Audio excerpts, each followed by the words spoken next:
I think at the bottom of it for me, living well is about living in such a way that I've realized my capacity to be fully present and alive. And the way that I do that, what lights me up, what makes me feel present and connected and in its finest moments, even like incandescent, is feeling connected to my body.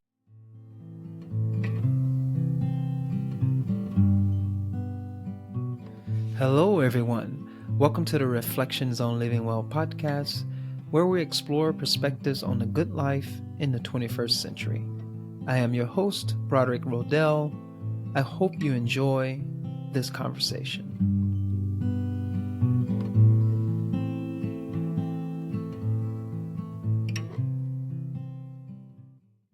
Hello, everyone. Welcome back to the Reflections on Living Well podcast. Today, our guest is Rae Johnson. Rae is a board-certified coach, somatic movement therapist, and scholar, activist working at the intersections of embodiment and social justice. Rae is a professor of somatic psychology at the California Institute of Integral Studies and played a key role in developing the first Embodied Social Justice Certificate, an online program that brought together hundreds of thought leaders, practitioners, and community change agents to help shape the emerging field of embodied social justice. Rae is the author of several books, including Embodied Social Justice and Embodied Activism. Hi, Rae. How are you? I'm fine, thanks, Broderick. It's nice to be here. Yeah, nice to have you here. Interesting background there, and social justice and embodied social justice, which is has that somatic quality to it. That's very interesting. Though this is Yeah. not a conversation unpacking your work directly, but Yeah. I'm assuming that indirectly those things are going to come into play as we discuss what living well means to you. So very much interested in this conversation. Before we jump into what living well means to you, I know I just read that bio, but I'd like for guests to also introduce themselves and how you like to express yourself or how you like to introduce Yeah. yourself in this moment. Yeah. Sure. Thank you. Um, I think my bio covers a lot of my my professional work and accomplishments. And for me, I feel really fortunate in that I actually have had the opportunity to do the work in the world that I want to do that's enriching personally as well as professionally. So I don't know that there's so much to add to that, except that for me, um, the conversation that I'm looking forward to having with you about living well and what that means, and how my ideas about the good life show up in my personal life are really also anchored and really integrated in my professional life as well. That there's something about living well that does have to do with embodiment and does have to do with social justice and environmental justice, that being able to pursue those things and feel connected to those things is actually what makes me happy. Awesome. Yeah. Yeah, that's great. To that already an important piece of the equation of living a good life is having your professional life in line with the rest of your life. It's not like something isolated. Mm, Or I go to work and do something different than who I am and how I like to express myself in the world. To have those intertwined or resonate with one another, mm-hmm. Yeah. or coming out and expressing itself simultaneously, I guess is the one way of saying that. Yeah. Yeah. That's I mean, wonderful. I said, I think I used the word lucky or fortunate that that I'm lucky enough to be able to have work to do and to be able to support myself doing work that is really resonant and aligned with my personal values. but it's not entirely luck, of course, right? Mm-hmm. Part of it, I think, is for me being willing to make strategic choices and take some risks. And there are certainly choices that I've made in my life that I don't regret, but I wish that I hadn't had to have made them, right? Mm-hmm. So Yeah. there's that. There's a price to pay, I guess, Mm-hmm. for being able to do work that's aligned with your values and with what makes you genuinely deeply happy. Mm-hmm. But I think there's another piece, and I think in some ways I've been working most of my life to do both of these things, both choose the things that make me feel alive and that feel resonant and aligned with my values, but also how to actually just enjoy the work that I'm doing and find value in it, Mm-hmm. right? That it's part of it is about making choices and taking risks. And the other part, I think, is about the attitude that we Mm-hmm. bring to what we're doing. So, I'm I feel like I'm always learning this, but like for example, I'm learning how to enjoy washing the dishes Mm-hmm. and doing administrative paperwork and um, doing life admin stuff, because I think that although I complain a lot about how there's more of it than there used to be and how it feels like a lot of it feels unnecessary, um, there are also ways that my capacity to be present to it and to do those things well and to take pride in doing some of those things well also is part of the deal for me. Yeah. Awesome. Yeah. Sounds great. So I'm just going to ask this question. I think you're already addressing it, but so what does living well mean to you? How do you what can you add to what you just said, or you want to elaborate a little Mm, bit more about what that means to you? yeah, sure. Um, I think at the bottom of it for me, living well is about living in such a way that I've realized my capacity to be fully present and alive. And the way that I do that, what lights me up, what makes me feel present and connected and in its finest moments, even like incandescent, is feeling connected to my body.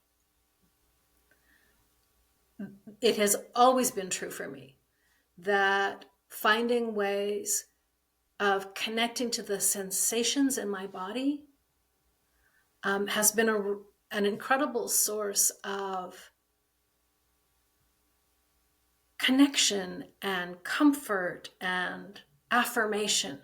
That when I'm really present in myself, in my own body, there's a way that sort of all the parts of me just go, yeah, yeah, this is who I'm supposed to be. This is how I'm supposed to be living my life.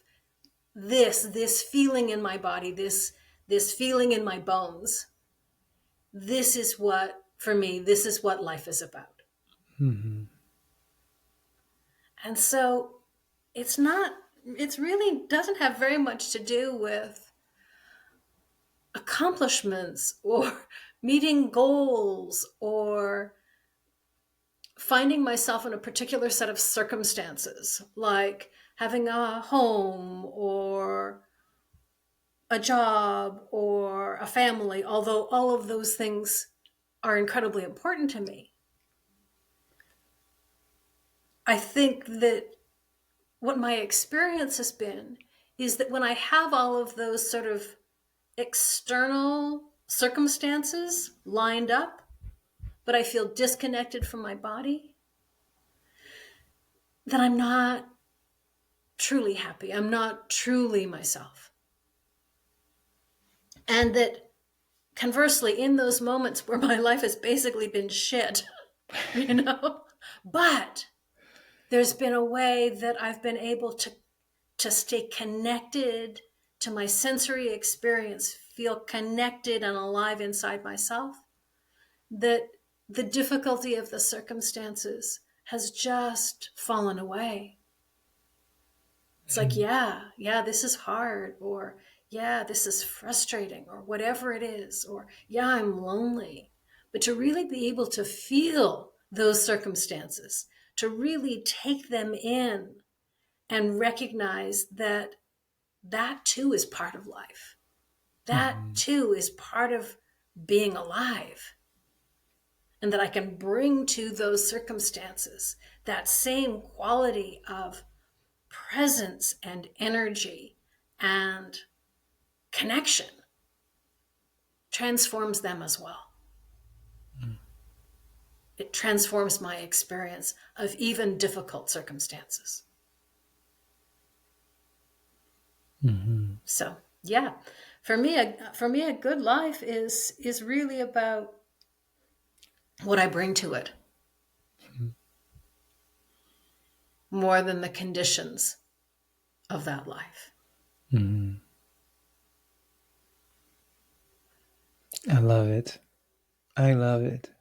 There's a lot there to unpack, and Mm-hmm. it's just beautiful. And I mean, along with what you said in your and sharing a little bit about yourself, all those things together, it's just there's a lot there to unpack, and we have some time to do that. I, Excellent.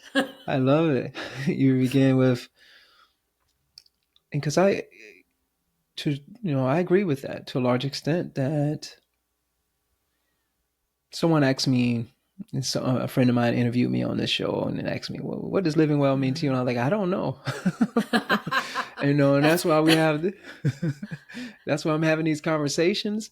But a big part of it is that it's somatic. There's a knowing, there's a tacit knowing that is beyond Mm, verbiage, it's beyond words, it's beyond what I can describe. And I feel it, it, and it's being present with oneself. And I'm glad you brought up, like, even through the hard times, you can still mm-hmm. be living well. This process of living well is not that you're feeling into your body and it feels all good physically, or pleasure. It's not No. necessarily pleasurable, but you're feeling into, like, wow, this is all, like I'm suffering now. This is painful.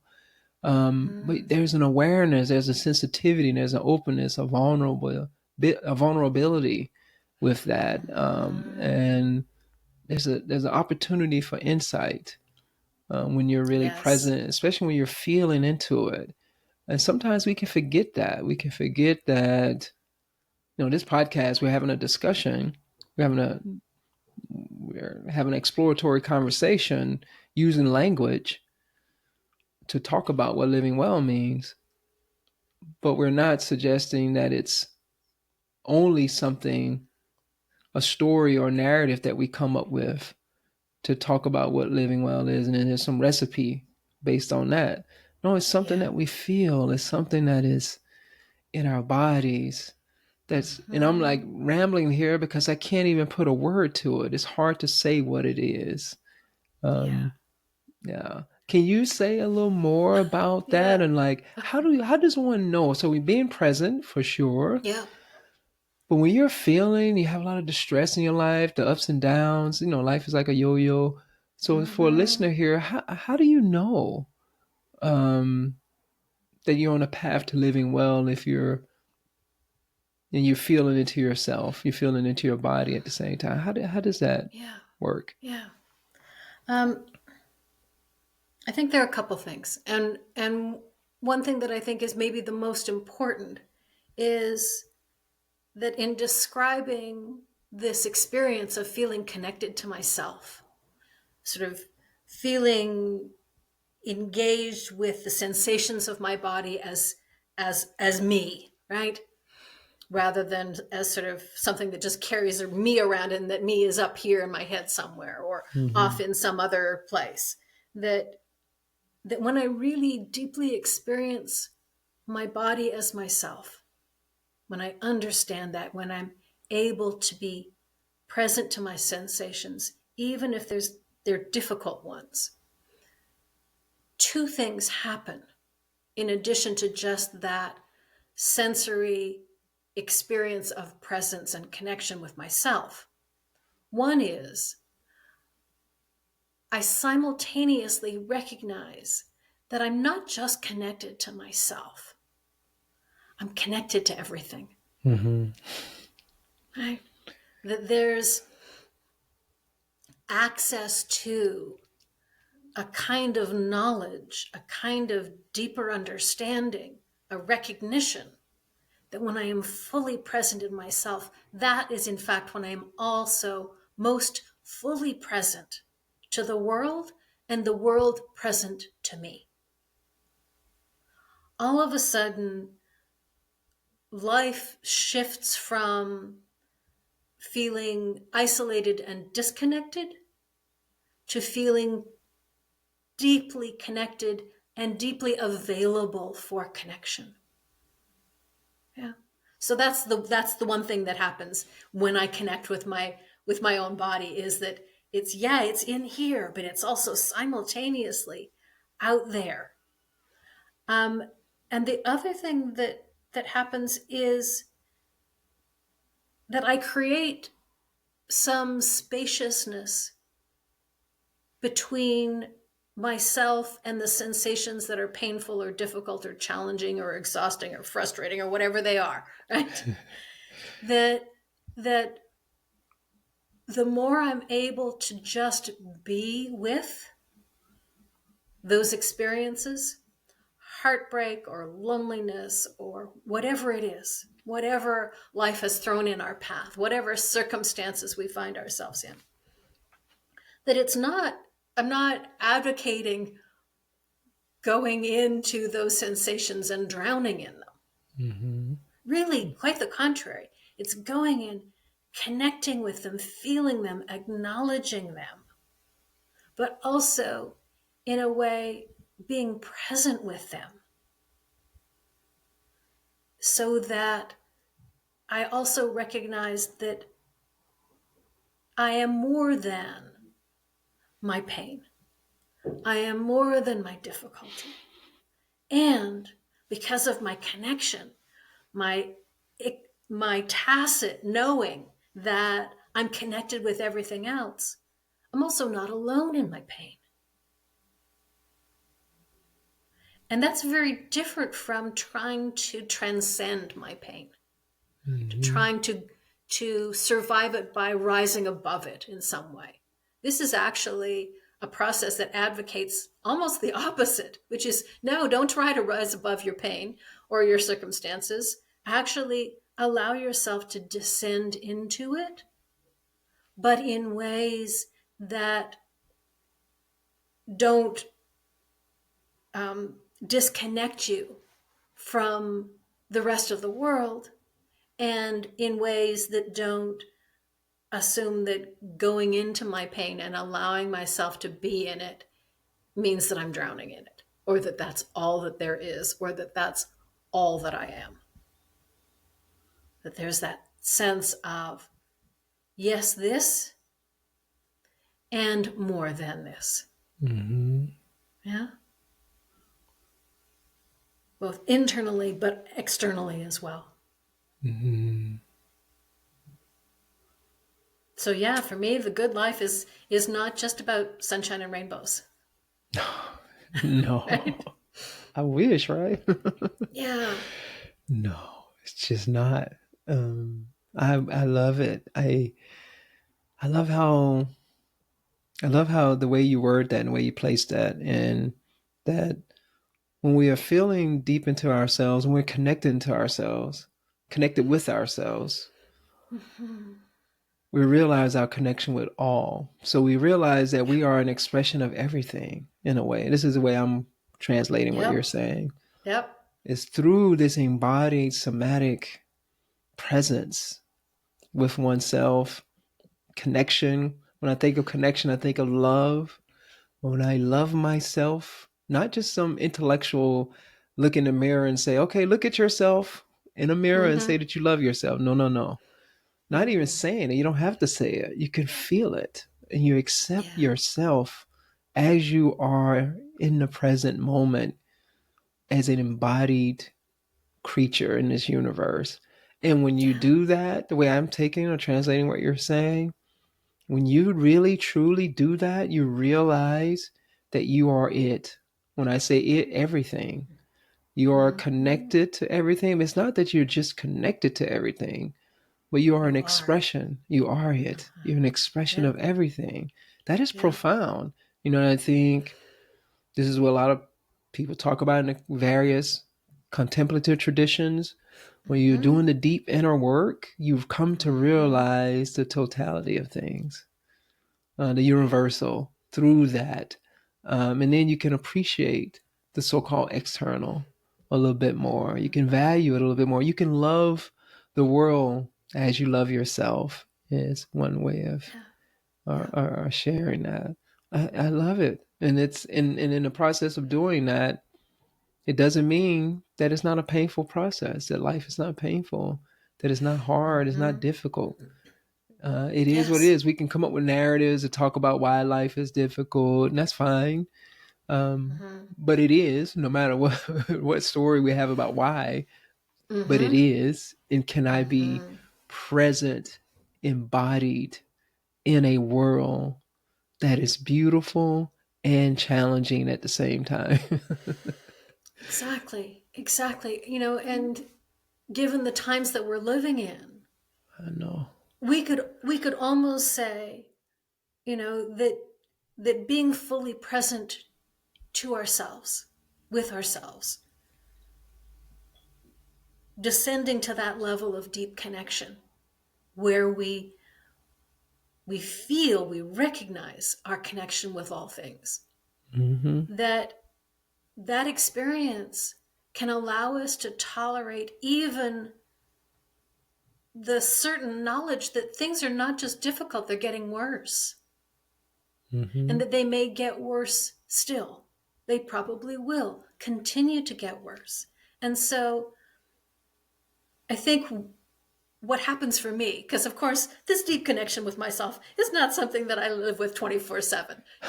This is this is a this is a state that I aspire towards, and I hit it, often enough to keep me going. But it's not, that's not how I live a lot of my day. Um, but when I'm there in that place of deep connection, what I'm able to do in relation to that certain knowledge that the world is getting worse and that more pain, more trouble is ahead, is because I'm in that space where I am more than just the pain that I'm feeling, or more than just the pain that I'm witnessing in the world. I can also begin to bring to that experience some of the other things that are important to me, like a sense of dignity and moral courage and integrity Mm-hmm. and pride and commitment. That all of those other things, because I'm not drowning in the pain, I'm just present to and with the pain. I've got some breathing room within myself to bring in some of these other attributes and qualities and experiences and go, oh, okay. So, how do I want to get through this pain? How do I want to be with others and support others so that collectively we're able to get through this pain? Maybe do something to change it.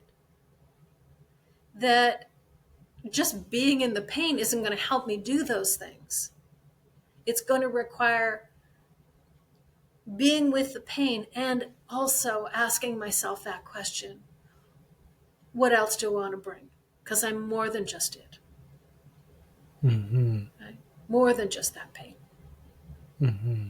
Sense of humor, patience. I mean, all kinds of attributes and values, really, that help to really transform the pain without sitting on it, without suppressing it, without denying it, without medicating it. You know, but it's like alchemy. You take Mm-hmm. pain, You take pain and you add something to it, like courage or humor or patience or perspective or company, even. And the Mm-hmm. pain's not the same afterwards. Mm-hmm. It changes. Yeah. But I we love need to it. connect with the pain first. Yeah. I love it. Oh, I love it, Ray. And wow, again, there's a lot there. There's a lot of wisdom in what you just said. You know, even when you just started off by saying, it's aspirational. We're not there all the time. You're just like walking Yeah. around like, oh, I'm just so embodied and feeling into it all the time. I'm like, okay, all right. Yeah. I don't know too many people who can do that And consistently all the time. and Yeah, I don't know that that should be even a goal. I think exactly. for me the point is it available to me? Mm-hmm. Right? Yeah. That can I make that choice when something happens, when I realize that I'm living my life and I'm kind of bored or frustrated, or I'm not behaving toward others in ways that are really how I want to be with other people. I'm dismissive or impatient or critical or judgy or all those other things. When I catch myself living my life in a way that is actually not the way I want to live my life, Mm-hmm. do I have the choice to reconnect with that and to head into that other space and add some things to whatever it is that I'm struggling with, that Mm-hmm. transform it in ways that really make me go, yeah, yeah, this is what I need. This I can move forward with. This I can live with and and respect myself Mm-hmm. with, you know?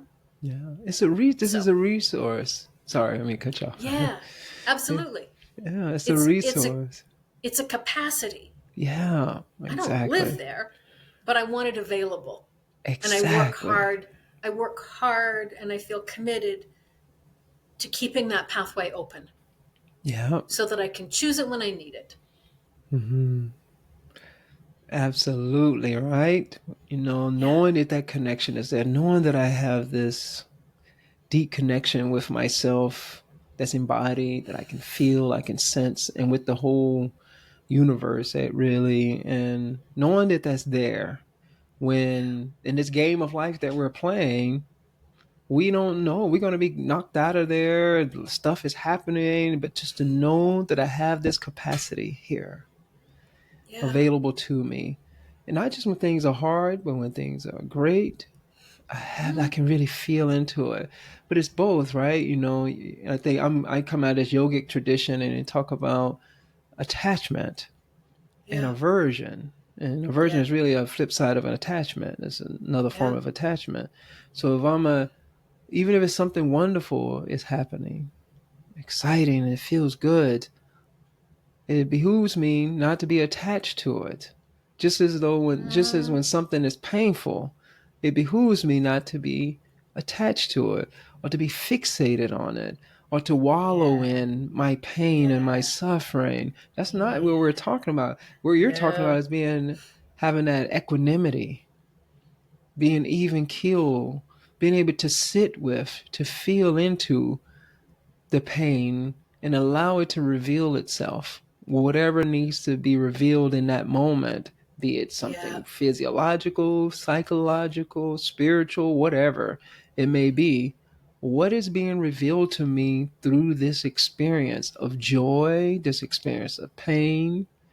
Because if I attach myself to either of those, that's going to create more and more suffering. I'm not going to be able to gain the insight from that joyful experience if I'm attached to it or wallowing in it and then I'm Yeah. grasping after it, clinging. And the same Right. thing goes Hoping for that the it doesn't pain. go away. Exactly. Looking for the next one. Looking for the next one and thinking that's it. I'm like, Yeah. no, that's a signal. And just like the pain is a signal. And if I'm clinging to it, or I'm very averse to it, I'm looking for the joyful moments, I want to run away from the pain, or I'm wallowing in it, or going to this whole woe is me for my Mm-hmm. pain, and the world is after me, and all this suffering. Why me? And if you once you start to go down that pathway, woo, it's hard to get out of that. And it actually Mm, perpetuates the pain, and we don't get the insight that you're speaking of. And that's another piece to this that you just mentioned. So you're talking about being embodied somatically, feeling into what is happening. You're not negating our cognitive capacity because no, not at you're all. not at all. So, audience, I don't want you all to get confused here. We're not saying negate your capacity to reflect on your embodied experience. No, yes, reflect on your embodied experience to gain the insight so you can ultimately gain some wisdom from these experiences that we have. Mhm. Yep. There's a there's a cycle that I often describe to my students, which starts with embodied experience. It starts with the sensation. But once you've really felt your feelings, whatever they are, Mm-hmm. the next place to go with those feelings is to not stay there, but as you say, reflect on them, question them, get curious about them, Yeah. interrogate them a little bit, make connections between this experience and other experiences. And that as we do that, as we reflect on the experience, not just of the experience of our bodies, but all kinds of experiences, relational experiences, situations that we've had, as we reflect on them, we're then able to make meaning of them. Mm-hmm. And this is critical, that once we've made meaning of them, once we've had some insight, we need to act on the insight. We need to do something different. Or we'll Mm-hmm. need to allow that insight to change us in some way so that we meet the next experience differently, whatever that is. Mm-hmm. But that we're actually actively learning from what is happening to us and not just drowning in it Yeah. or letting circumstances continue to happen to us in patterns that I think in lots of cases wind up feeling really repetitive. This is happening to me again. Oh my God, I can't believe this is happening to me again. Well, Yeah. it's happening to you again because you didn't change as a result of the last time it happened to you. You didn't do something different. Mm. And I'm not suggesting that we all have complete control over our circumstances. That's not true. No. In fact, I very rarely feel like I've got a lot of control over my Right? circumstances. But the Uh, thing that I do have control over is how I meet those circumstances. And sometimes that's the change. It's mm-hmm. just a slight shift in orientation so that the next time something like that happens to me, I meet it in a slightly different way. That I carry the insight with me so that I can use it immediately rather than drowning in it, then reflecting, then coming up. And I can just go, no, actually, I remember this. I remember this experience. I've had this kind of thing happen to me before. What was that insight that was so useful to me the last time? I'm going to apply it right now. Yeah. Oh, okay. And so it's different. It's not the same. Mm-mm. That's a beautiful life right there, right? That's Uh, beautiful. To yeah. me, at For least, that's just beautiful because beauty doesn't necessarily mean that there isn't pain involved, a challenge. There's no. beauty that comes out of challenge. And when we take that insight, when we're present somatically, now, not just Yeah.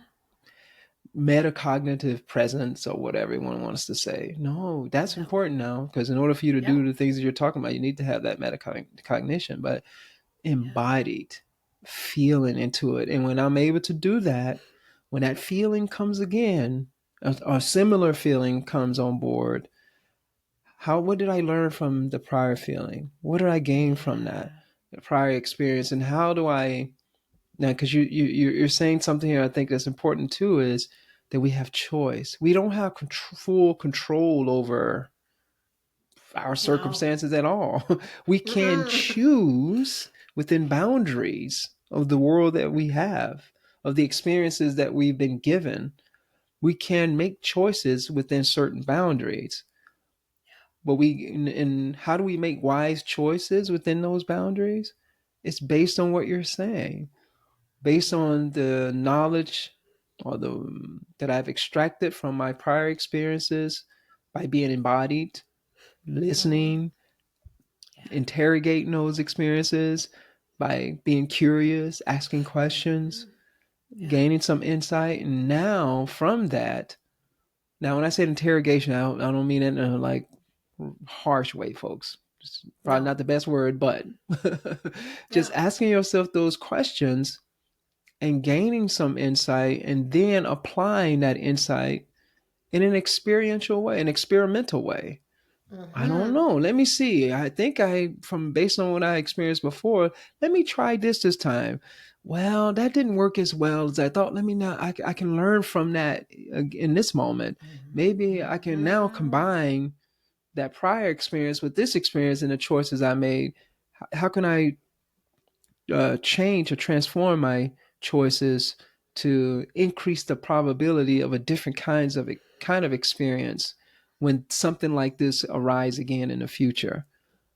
That's the beautiful for me. That's a beautiful life, Yeah. because we don't know what we're going to be confronted with in moment to moment. We have no idea, but are we prepared for it moment to moment? And that's again comes back to being present.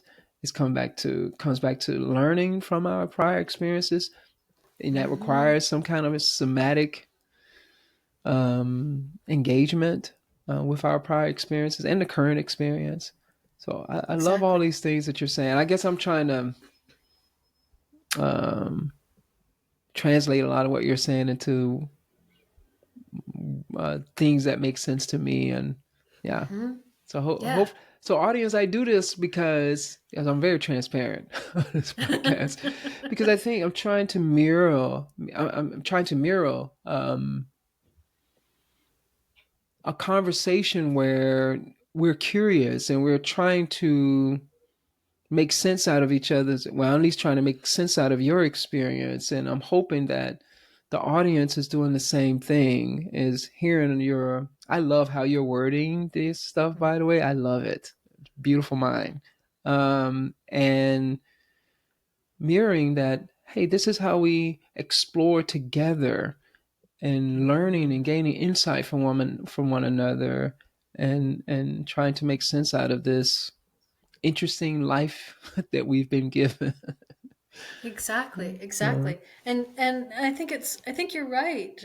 I think it's really important that as we encounter something that might be useful to us, that we translate it, we integrate it, we chew on it, we put it in our own words, we test it against our own experience. We go, I don't know about that.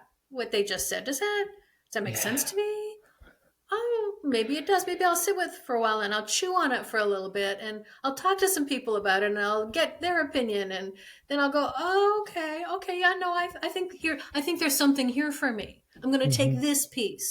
this piece of what's valuable for me and take it and use that as nourishment. Use that as information that I can actually work with. Mm-hmm. I would never advocate for anyone taking anything I say and just swallowing it whole and going, oh, Rae sounds like they know what they're talking about. I'll just take everything that they're saying as gospel and I'll just do that. I'll live by that. It's like, no, because No. then you haven't learned anything. Exactly. Right? Learning requires reflecting and having an experience. Like, how did when Rae just said that, like, what happened? Did my heart start beating really fast, or did I feel all of a sudden relieved, or like do that cycle that I described with what I'm saying, with what you're saying, Broderick, with what anybody is saying about how to live life? Hmm. Check it out. Notice, how did that make me feel? Yeah. How, and what does that mean? Huh, that's Hmm. interesting. Oh, I wonder if this means that. Or I wonder if Exactly. this is what's important for me. Oh, okay. So then what do I want to do about that? Right? And there's the cycle again. Exactly. And it's what, and it's also, it's feeling into it. So I'm like, we're having this Mm-hmm. conversation. No, I'm not just saying this, folks, just because this is what we're talking about, but this is what I'm trying to do. I'm feeling into what you're saying. I'm checking into my feelings. So if Yeah. someone says something that might be actually beneficial to me, but in my Mm-hmm. feeling, I might want to reject it at first. Yeah. I'm like, yeah, I don't know about that. I have Mm. an aversion to that. It's what you're saying, that going through that process. Where is this aversion coming from? What is this? Where am I? Because that doesn't sound too out there, but there's something in me that's like, that's not landing where I, because if we go through the process, like you're saying, and I think, again, Mm-hmm. what you're doing, what you're saying is so profound. When you go through that process, even when you check into your feelings and it doesn't, you feel like a certain kind of rejection, it doesn't mean necessarily. Now, it could mean that, like, yeah, stay away from that, but it doesn't Mm-hmm. necessarily mean that. It That's could be right. that where I am in my life and my Mm-hmm. condition, my prior conditioning, Yeah. is not allowing me to hear that. And if I don't tune in, like you're saying, go through that process that you're saying, I would never know it. I'll just completely reject it all out. And we see that a Mm-hmm. lot in our society, right and left side of politics, for instance. Yep. I don't, which I'm Yeah. not going on details, but Yeah. right and left side of politics. Oh, you said that. Oh, I don't like how that makes me feel, and it must be bad. You must be bad. And the way that this thing that you're saying, and the way that you're saying it, it might be, but check in, go through that process, and like, what is Yeah. happening here? What is going on? What can I learn in going through this process, starting from the ground up, Yeah. somatically feeling into it, like I'm doing in this conversation? And you see, I'm smiling throughout. I'm Mm-hmm. like, oh, it feels so good because what you're saying Right. resonates with me. Um, Exactly. and But it's it's a just, bodily experience it's a that you're bodily having. experience, Yeah. exactly.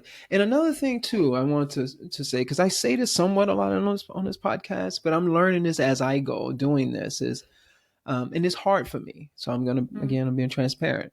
Um, is that some days things land differently. Some Yeah. days you don't have the quote unquote words to describe it, or to yourself, or to articulate it to yourself in the way that you may on another day. And for me, Mm. there's sometimes like today how this is landing. I'm like, oh, I feel like I want to have all these. I want to be able to articulate this, or I want to be able to express this and using a different kind of language. And I'm like, well, today that's not what's happening, and that's Yeah. okay.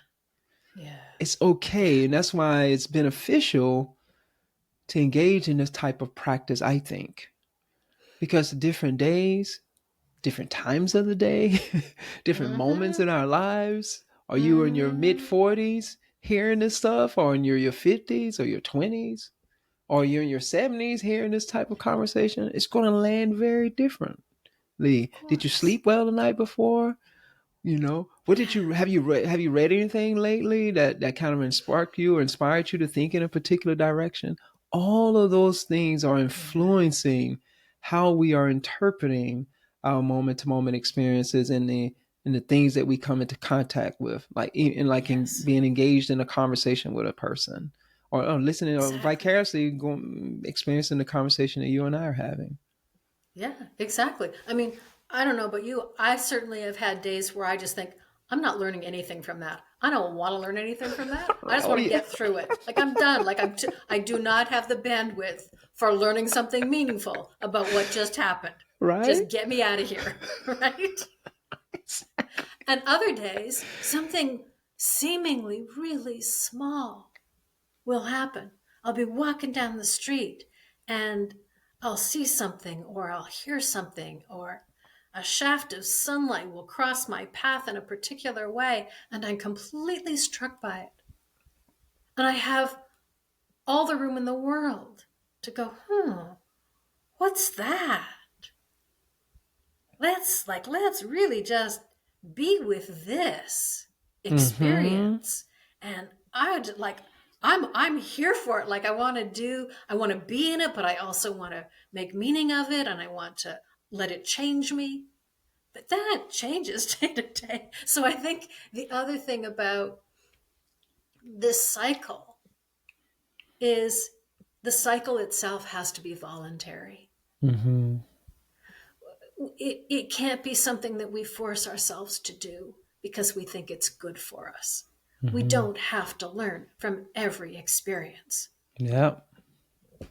We couldn't. There's no time. you Yeah. I know, mean, sometimes we just have to get on with things, and mm-hmm. that's okay. That's okay. And It's you know okay. what? Often it comes back in its own way. Of Another course. experience will trigger it in some way. You might not remember the details of that thing that you went through, but this Yeah. subsequent experience is feeding into it in some capacity. And Mhm. I love what you're saying and what we're trying, what I'm at least trying to draw out in this conversation, that, and I think you're saying this very clearly, is we're not saying that this is easy is not the right word. I guess I'm just going to use the word easy. It's easy to do this, and this is just like, oh yeah, I'm walking around like some enlightened being, and I have it all figured out, and I'm doing every experience, I'm processing everything, and I'm no, that's not Nah, reality. No, for most of, no. okay, whatever. Somebody might want to say that, but I don't know what's going on in everyone's mind. So, but It's not been my experience. That's not no, what my life looks like. I'll tell you. for most people, it's not. I think I can say that, Yeah. and understanding that. I guess what I'm trying to say is be kind to yourselves as you and go through these things. Or if you listen to this conversation, like, wow, I can't do that, or that sounds very difficult. Um, Mhm. be kind to yourself. We're not saying that it's all the time. I'm processing it. That's why I try to be as vulnerable as I can, to share my challenges with hosting a podcast and feeling like I'm not able to do that process that you're speaking of Mhm. the way I want to in every conversation I have on this podcast, for instance. Yeah. Because Yeah. I'm like, no, it's still hard for me because there's this perfectionist quality of me who wants to get it right, who wants to Mm. not necessarily sound smart, but just in my own mind, I want to be able to uh, express myself intelligently and clearly all the time, especially I'm on a podcast and I can't be messing up, and then I go through that, and then that's messing up my mind. My words are definitely not going to come out now, as a Yeah. result of doing that. So I'm saying this to, like, it's a process, and we stumble along the way, of this Yes. process, this life of discovery. We're stumbling along the way, and we do the best that we can. Mhm. Yeah. Yeah. And for me, having tools and strategies Yeah. helps me. Yeah. It helps me. It helps me make the most of the experiences that I have. And yeah, absolutely. I would argue that for many people, and me included, I continue to learn about things as I continue to have experiences. So I might have processed something to death, like talked to people about it and cried over it and like written journal entries on it and like gone to therapy for it. And like, I think, wow, I like really extracted all possible nutrients from this experience. And then 5 years later, something else happens, and I think, oh man, there's more Exactly. that I could get from this. Oh, isn't that interesting? And I think you're right, Broderick. I think giving ourselves more than a little grace Yes. is so important. it just, it's, in a way, I was talking earlier about how when we allow ourselves to feel our feelings and to really be present to them and really present in them, our bodily sensations, which I would argue bodily sensations is also feelings and emotions, Mm-hmm. right? All of Mm-hmm. that. That as we allow ourselves to be really present to them, it it's important that we make space to bring other things into the picture, new things or things that aren't necessarily present in the experience immediately. But I was talking about, I could bring moral courage or patience or a sense of humor, grace. Grace is almost always at the top of my list of things that might be useful to bring as I'm having this experience. Yes. Right? Yep. So, Yep. yeah, I'm loving it. for sure. I'm loving it. So, in the beginning, you talked about values and your values, and you being Hmm. doing work that's in line with your values. Yeah. Can you say anything about values? And since we're on this theme of Hmm. somatic embodiment, or however Yeah. one wants to word that, Yeah. how do values play, and how do you know your values, and what is a way to develop or cultivate values you think that are important? How do we know that? Yeah. Oh, I can answer that question so many ways. So I know, right? I'm gonna take a run at it from a couple different directions. The first is that I actually think many of us, when we take the time to listen and to feel, actually can tap into our own integrity on a body level. So, to put it another way, I think integrity is an embodied experience. I don't think it's a cognitive, intellectual experience. I think we can abstract from that somatic experience of integrity and think about, what what values or ethical perspectives go into this. But I don't want to talk about morals and ethics divorced from that embodied experience of integrity that connects me to my inherent value as a human being and the inherent value of other beings, human and more than human. Yeah. Right? So for me, morals and ethics and values are about remembering to stay connected to what integrity feels like in my body. Because I think most of us, if we take the time, can actually feel it. And Mm-hmm. and part of the reason that I say that is that um, I teach and have taught for 20 years um, research courses to graduate students in psychology. And part of teaching research courses is about talking about research ethics. And there's all these rules and, you know, specifications and criteria, and you're supposed to do this and you're supposed to do that. And students get so freaked out. They're doing research for the first time and they're terrified of making a mistake, understandably, right? They don't want to hurt their participants. They don't want to do something wrong. They don't want to mess up. And so I say, okay, read all of the ethical guidelines for conducting research and make sure that you understand what they are and you've asked questions to make sure that you understand. But but now let's shift And so I will ask them in class, I will say, just take a moment, take a breath, close your eyes, feel into yourself, and ask yourself the question, where does integrity live in my body? Just that. And they can all tell me.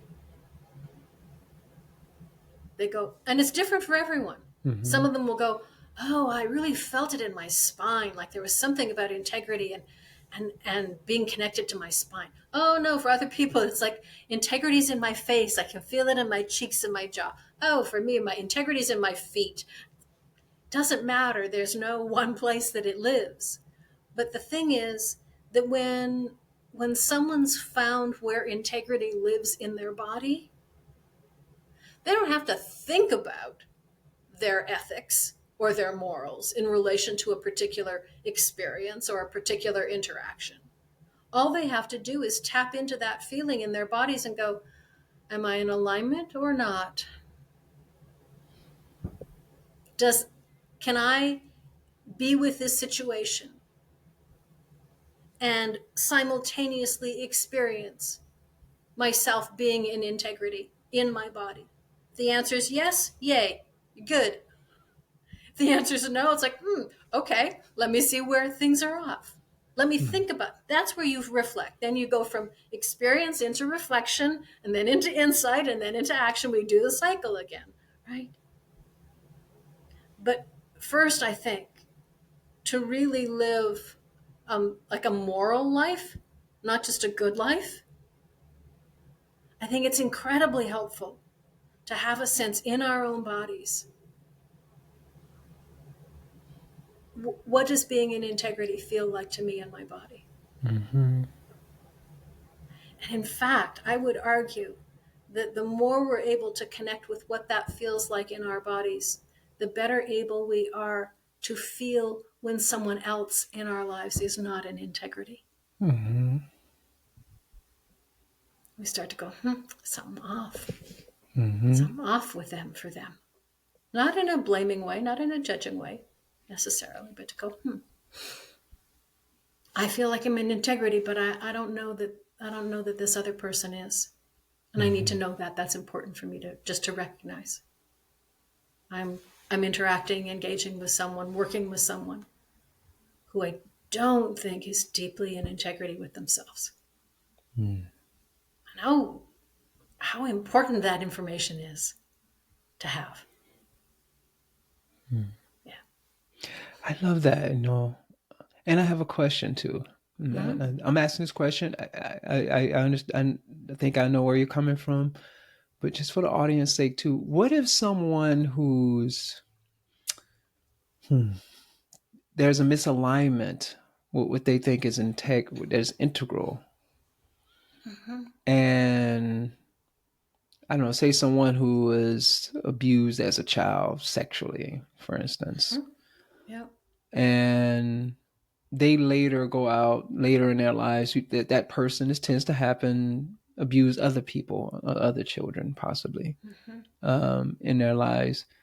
And is it just that they're just disconnected from that feeling of integrity in their bodies, and they've been disconnected from it, or is it just misaligned, or there's some misfiring going on there? Yeah. Yeah. Yeah.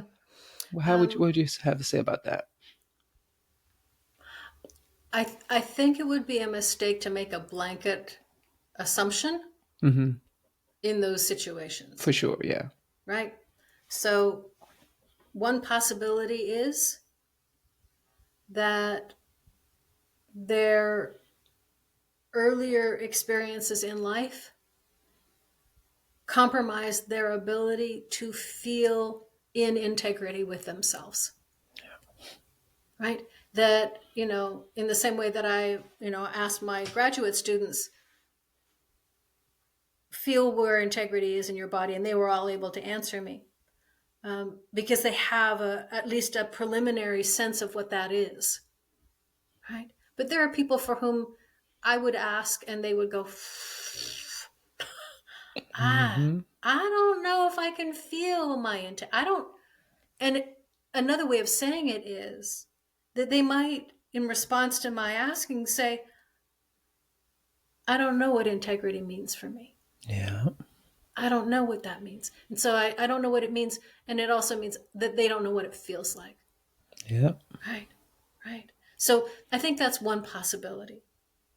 But I want to name another possibility here too, particularly in our current global political landscape.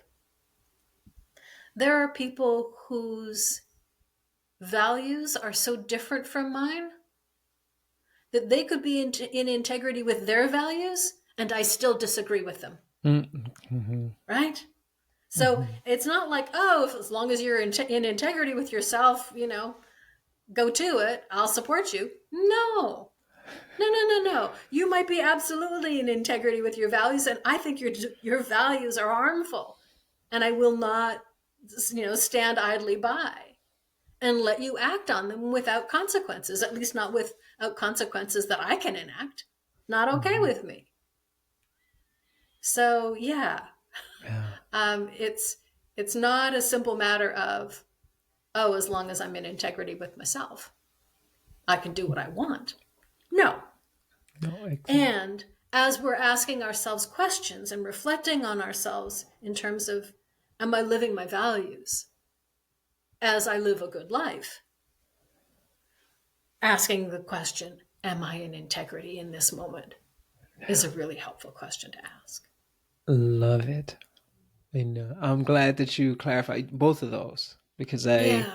because I think that's important that you know to raise those challenges to what you're saying, and to those are not challenges. It's just that there are folks who lost connection with their integrity, don't feel it within Mm-hmm. themselves for Yep. good reason. We don't know what's For happening in a very good reasons. Yeah. person's life. So that part, that's important, and then that can be, I think it can be learned. You can learn Mm-hmm. how to find that in yourself again. That requires some type of healing, whatever process one needs to go through to Yeah. find that. And the other one, some people are feeling like they live in integrity with themselves, and their values are very different than my values. Um, Exactly. and that's one thing that's real. But I think it Mm-hmm. goes back to what you said, though. I say, for instance, I am not this I'm not even going to give a real example. So Mm-hmm. if I Mm-hmm. am doing something harmful in the world or to someone, Yeah. and I tell you that no, these are my values, this feels right for me, I'm in integrity with the way things feel for me, I can Mm-hmm. feel it, Yep. I would argue that I haven't looked deep enough. Because when you said in the beginning, because you said something about living morally, and when living morally is not just me doing something for myself, Right. it means that there's a recognition that I am a part of the whole. Yeah. In my actions, I can have personal integrity, but does my personal integrity, is it in line with the interconnectedness, the interdependency of all other beings? When I Right. look deep inside of myself and feel into my body and my sensations. In the beginning, we talked about how it extends beyond our body. We start to feel Mm-hmm. our connection to the whole. So Yeah. when I am so called living in my own personal integrity causing harm in the world, I haven't looked deep enough That's right. because I haven't realized that, oh, my values are not just mine all by myself as an isolated being. That's magical thinking. There is no such thing as some isolated being in the world. We're Mm, interconnected. We're interdependent. Thich Nhat Hanh is interbeing. And absolutely. when I have that realization, then my values can have an alignment with your values. We might look at the world differently. We might have room to play and to talk about the way that how we express those values in the world. That's Mm-hmm. fine. But That's fine. we have a value of kindness, for instance, or a value of love that's important to us. We may it may Respect for difference, for respect for example, difference. Exactly. as an example. Yeah. Exactly. That's a good one. And I might express that differently than you do, or I might have that value, but I may have to learn how to be be respectful to differences based on my felt experience, my experience with difference. And I have to learn. I go through that process that you spoke of earlier.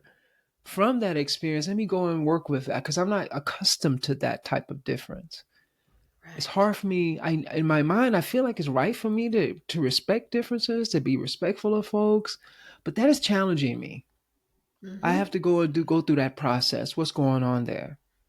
And I Mm-hmm. think tapping into that integrity inside of ourselves, but the greater universal, tapping into the universal quote unquote integrity. Is Yeah. this in line with not just my personal values, but my values as an embodied being in an interconnected or interdependent world? Mm-hmm. And then I ask that question. That's an important question to ask. And I think, particularly in our political environment, it's always been this way, but I mean, it's very intense right now. Mm-hmm. Mm-hmm. um, I think sometimes we forget that. We forget our interdependency. We Yeah. fall into our little silos of a bunch of people who look at the world exactly the way I do, and then it almost makes us even more selfish. Yeah. I feel like we're more. Oh, I'm all of the people around me are just like me, so it's all about me. I was like, Yeah. no, we're an interdependent world on a planet of 8 billion people, and trillions upon trillions of other non-human animals and plants and everything else. How do I live integrity with that? That's a big question. Exactly. It starts with me. It starts with being integrated with myself. But if I keep digging deeper, how does that look in an interdependent world where I am an expression of everything else? That requires, I mean, that requires an integral or, or a comprehensive perspective on life as we engage in these practices and activities. Yeah. Yeah. You mentioned Thich Nhat Hanh and the term interbeing. In my tradition, in the somatic tradition, we use a term called intercorporeality, I love which it. is which is Yes. Merleau-Ponty's way of describing what used to be intersubjectivity. That Mm. there was a way in which two subjects related to one another that was deeply embedded in the Mm-hmm. other. And Merleau-Ponty said, it's not just cognitive. It's not just a sense of subjective self. It's also our bodies Yeah. that are intertwined. Yeah. And one of the things about fields like the emerging field of quantum biology, for example, is that we're recognizing that that's actually true. Yeah. That that a lot of what's inside our bodies does not actually carry our DNA. That that we are actually embedded in and filled with other beings on a really practical, literal, biological level. But I think what you were talking about earlier is it's so important to recognize that when we tap into that deep connection with ourselves, that then simultaneously opens up into a sense of deep connection with everything that is, that on a really practical level, I think what that means is that we need to be mindful of the relational consequences Yes. of our actions. That it's not just this sort of airy fairy, value that we hold or, thing that we sort of carry around as our sort of our ethical principles. That that it actually makes a difference in terms of how we act, how we behave. And Yes. so if I act without any regard for the relational consequences of my actions, I might be in integrity with my own selfish values, but I'm not in integrity with that deeper sense that you and I have been talking about. Bingo. Yes. Yeah. Absolutely. That makes a much more beautiful world when we're able to do that. It's aspirational. I know that. I think you know that. It's aspirational in our own individual experience, but it's Mm-hmm. definitely aspirational to take that deeper level and realize that universality of ourselves and that connectedness with all things that requires practice and Yeah. continuing to do the best that we can and having grace with Mm-hmm. ourselves, giving ourselves grace and being Yeah. patient with ourselves, but we keep putting forth the effort to Right. engage in these things that we've been talking about today. Right. Because, the thing is that when we talk about relational consequences, it's not that, oh, I should be mindful and behave in ways that recognize or that pay attention to the possible relational consequences. It's like, no, the relational consequences what happen whether we're paying attention to them or not. Yes, thank you. Exactly. There are Exactly. always relational consequences.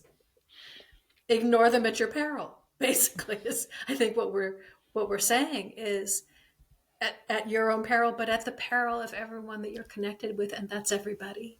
Exactly. There's always consequences for our actions.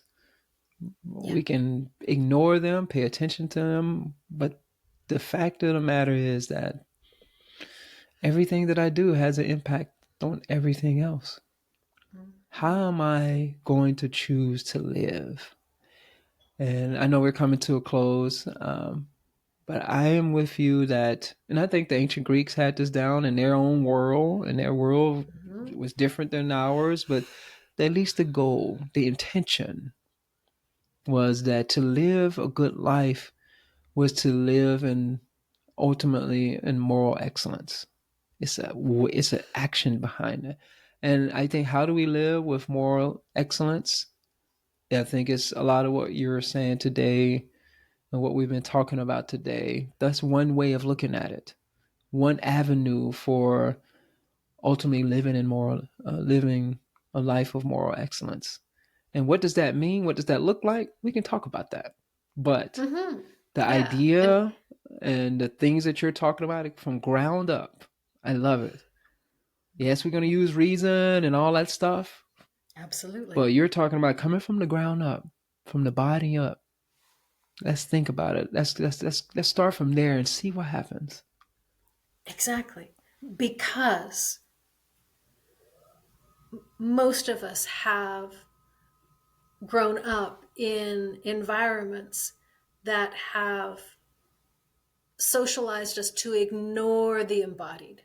Mm-hmm. That we solve problems and we figure stuff out and we live our lives by thinking through. And so I don't want to give the impression, and you said it a couple of times, and I agree with you. It's not as though I'm advocating a position where we just pay attention to the body and we do what it says. No, there's a cliche in my field that some people repeat, which is the body never lies. So not true. That's not So true. not true. The body lies all the time. And we misinterpret the body all the time. Exactly. That too. But that too. But if we're going to live intentionally and consciously in ways that allow us to realize our potential and the potential of the people and beings around us in the best possible way, we need all the data. And the information from the body is crucial data. do not make a decision or take an action if you've ignored that whole realm of knowledge and sensation and information. Yeah, Yeah. absolutely. Man, this has been awesome. I literally, we could do this for hours. And I think there's so many pieces to this. And I think with me and I think with both of us, I can see both of us are offering these caveats. And I think we can do that Mm-hmm. for hours because there are caveats. Yeah. But it still doesn't take away from the core message and the core theme. Yeah. And it's just understanding that, like you're saying, is we're not overly simplifying this thing. But this is a great start in the conversation, in the exploration.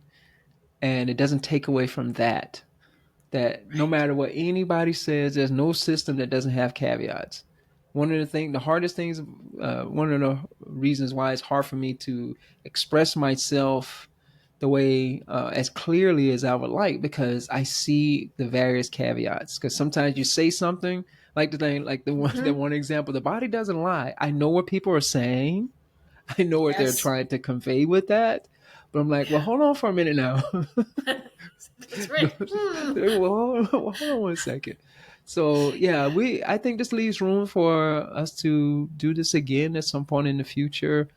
To really, we focused a little bit on the living well part. I think you naturally went into the somatic relevance to all of this. But it would be Yeah. nice to have you just dig more into it and unpack those themes that came up in this a little bit more in Yeah. another conversation sometime in the future. That'd be great. It's a rich territory, isn't Oh, it? whew, it's so much. Oh, it's so much. And the way Yeah. that I can see you've been doing this for a while, and the way that you express it, the way you put it together, the way you use language around it is, I like it. I think it's very interesting the way that you um, put these pieces together, and it's really beautifully put together, I think. So, are there any final words you would like to leave the audience with before we sign off here? Maybe two. One is I want to share a quote that I encountered recently that that really caught my attention and I think is meaningful in relation to some of what you and I have been talking about through this session around just sort of the global situation, the challenges, the politics that we're all experiencing. And it's a quote from RuPaul, and, he, and they said, um, "Don't turn away from the darkness, but don't stare at it." Mm. And I thought, I need to pay attention to that. I need to not stare at it, Yeah. right? Thank you Because for at that. some point, staring into the abyss allows that abyss to take hold inside of us in ways that actually I don't think serve. So don't be afraid to look at it. Don't turn away, but don't stare. Mm. So that's one piece. And I guess the second piece is when you're done looking at the darkness,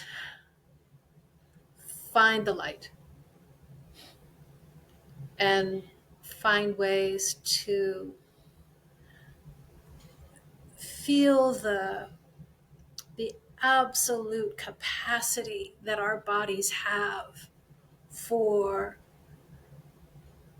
joy and bubbliness and incandescence and pleasure, that cultivating that capacity within ourselves is probably the most critical antidote to the darkness that I can think of. Mm. So, yeah. Thank you so much. You're a lovely human being. You're a beautiful human being, and I'm happy that this audience get this chance to just to hear your words and feel the as I'm feeling. This is maybe it's just my projection onto the audience, but what I'm feeling, I can feel the love exuding from you, and Mm-hmm. we need that. I feel we need more of that in the world, and I can see your deep care for Mm-hmm. humans, for all beings, and yeah, thank you for sharing your insight, your wisdom with us today, and I look forward to more. Mm-hmm. Me too. Thank you so much, Broderick. This was a pleasure. I love talking about this stuff, and I particularly enjoyed talking about this stuff with you. It was a delight.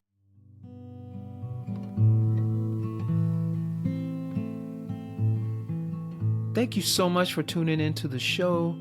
I hope this conversation has inspired you to reflect on your own views of the good life. If you enjoyed the show and want to hear more inspiring and thought provoking conversations, please follow, write a review, and rate us on your favorite podcast app. If you are tuning in on YouTube, please hit that like button and subscribe. Your support is very much appreciated.